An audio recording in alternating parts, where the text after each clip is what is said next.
The book Romans, part 38. I'm Professor Hannes Redinghuis of the First Assembly of Yafashua in South Africa, Pretoria, Montana, also international. Should you require any of my books which I've written, most probably the book What is Your God's Name? Very important for the time that we are living in, where there is a massive amount, of different Hebrew names today, which people claims is the name of Yafashua and also his father Yahweh Almighty. So I would suggest get the book. It's very important. And go to my website, +27 international code 0722 367 124. Go to my website, https://yahvah.co.za. If this is the first time that you are about to participate in the study, I urge you to go to part 1, start from the beginning, because you missed out on quite a bit of information.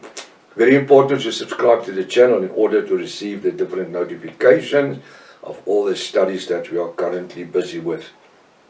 Send this link to your friends and family, everybody that is dear to you. Make sure at least have a 1611 King James Bible, pen and a notepad ready.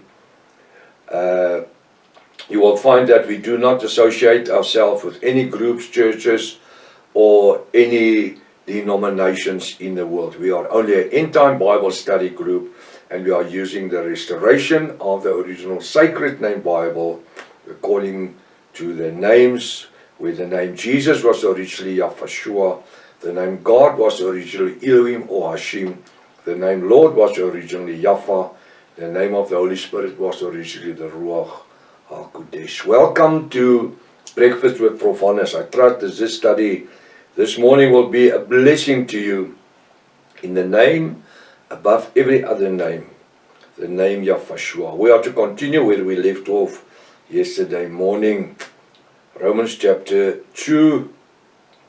And again, I want to draw your attention to the fact that there's a lot of figurative speech in these scriptures. Romans 2:24, for the name of Yahweh Almighty, that's God, is blasphemed. The name, see in your 1611 King James Bible, the name referring to the creator of heaven and earth. The name must be a capital N, name of Yahweh Almighty, which is God, is blasphemed among the Gentiles through you. Now listen what happens here. Apostle Paul is accusing the Israelites. He says, because of you, the name of Yahweh Almighty is blasphemed among the Gentiles. Through you who are Israelites. Why? Because they did not lead by example of the 613 laws of Moses, as it is written. They don't live according to the scriptures, the prophets, the Torah. They cut and adapt. We call it cut and paste, as they like it. It's like today's religious church world outside. You take what is good for you as long as it works for you. No. That's not scripture. The Bible comes and says we need to live in holiness. We as part of the bride of Yafashua needs to live a separated life. Apostle Paul comes, he says we are in the world but not from the world. The word comes to say we are kings, sons and priests of Yahweh on this world today. We're not going to stay here. We are going to be changed into glorified bodies to meet Yafashua in the air. 1 Corinthians 15 verse 27 to 58. So what does the Hebrew people do? The Israelites. They blasphemed the name of Yahweh. among the Gentiles. They do not lead in the example of the 613 laws of Moses. They had nothing else. They were not under grace. They functioned under the 613 laws of Moses, as it is written. Now we must see what it says, verse 25. Romans 2:25. For circumcisions verify profiteth, if thou, the Israelites, keep the law. What does it mean? It means for them it could have worked if they stuck to the law. But they didn't. They pick one year, they choose one there, they cut one year, they paste one there, and they try to form a religious system that was good for them. That's why we don't find that they ever came to repentance. Why?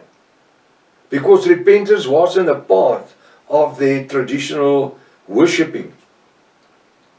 They've got saved by the offerings of the animal, the blood of the animals that they offered yearly. For circumcision verify profit, if thou, the Israelites, keep the law. But if thou be a breaker of the law, thy circumcision is made uncircumcision. There's 613 laws.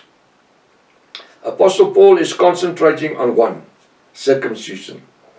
He doesn't talk about the Sabbath. He doesn't talk about the Pesach. He doesn't talk about tithing. He doesn't talk about the conditioning of the animals that were supposed to be sacrificed.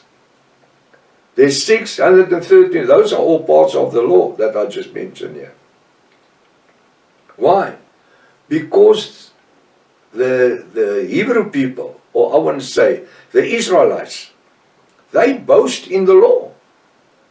We are Abram's children. We are Moses' followers. That's why a whole generation died in the desert. It came from Egypt after 430 years in bondage. That's why a whole generation died in the desert. Because of unbelief. Because of sins they committed. And because of the laws that Yahweh gave to Moses to train them in, to teach them, to lead them in.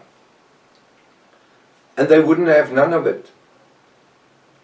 They still wanted to make their golden calves, worshipping idols, worshipping stones, worshipping trees, different things they wanted to worship. It was part of their tradition, which they were so used to, because they grew up in Egypt, where they were forced to worship the pharaohs and the different traditions and the bulls, the golden bull calves, and all the others. It's one of the nations that had the most different gods that you can worship was the Egyptians. Every generation had a different god they worshiped. But on the end of the day,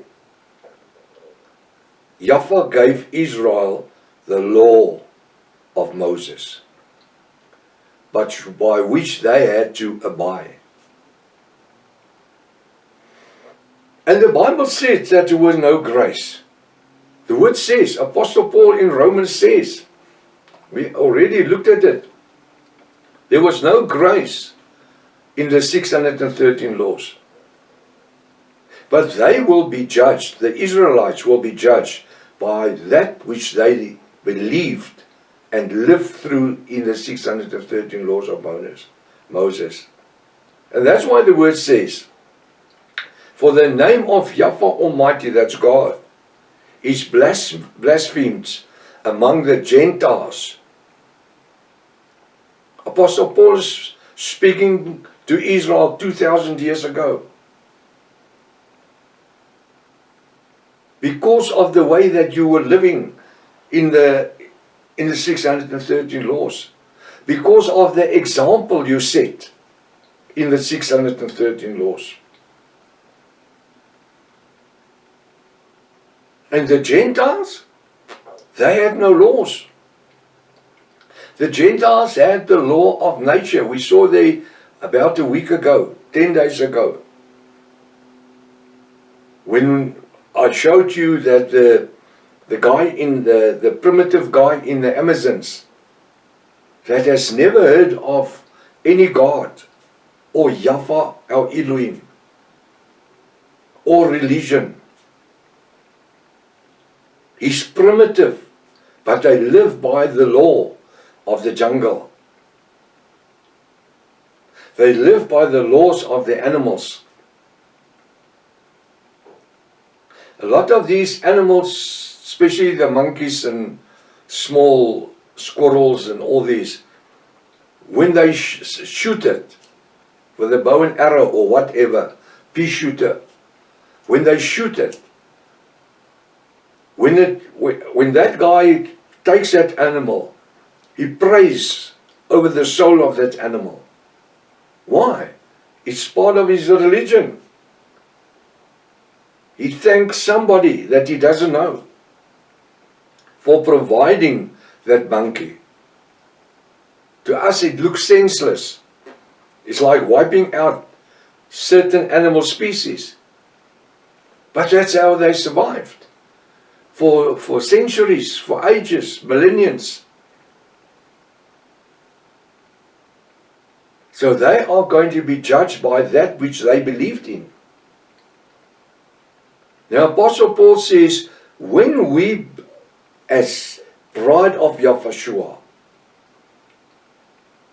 believe in the redemption blood of Yahushua, and we preach the gospel of grace, we need to live accordingly. We can't preach the gospel of grace and live in sin like the Gentiles. Those that live as if there's no creator, live as an atheist. You must remember that atheism is a self-proclaimed religion, because an atheist believes that he is God in himself. And if he feels good in what he's doing, he's not committing sin. That's the easy way of religion. And so is all sinful religions. I don't say all religion is sinful. I'm talking about certain religions that has been created for the benefit of mankind, in not needing to live in holiness, where the word says, be holy, for I am holy. Now it says here, it says, for circumcisions verify prophets, if thou the Israelites keep the law, but if thou be a breaker of the law, thy circumcision is made uncircumcision. It is not only the circumcision that matters. What makes it unprofitableness? The 613 laws of Moses. And that's why the redemption blood of Yahushua made it none and in void. Why? Because of its unprofitableness. I'm so glad that we could spend this time this morning and and study the word of Yahweh our Elohim. And we pray that Yahweh will bless us in this day so that we can be an example to other people in the time that we are living in, knowing that we function under grace. Till tomorrow morning, if His Father's will. Maranatha. Yahweh is coming back again. Hallelujah.